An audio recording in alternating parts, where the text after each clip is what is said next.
Hello everyone. In this video, I'm going to show you how to find Wi-Fi passwords on your Android devices. If you forget a Wi-Fi password and not being able to find it, then here's the solution for you. Before that, if you find this guide useful, then please consider subscribing my YouTube channel. Thank you. So, let's get started. To get started, tap the gear icon to open the Settings app on your Android. Next, tap Network and Internet. Tap Wi-Fi at the top of the screen.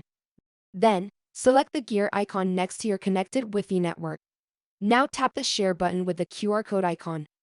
Lastly, you'll see a QR code that others can scan to connect to the Wi-Fi network. Underneath the QR code is the password for the network. That's all there is to it. You now have the Wi-Fi password in text.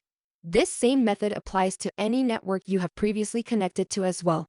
You can find them under Save Networks on the Internet page. I hope you found this tutorial helpful. Thanks for watching. See you in next video.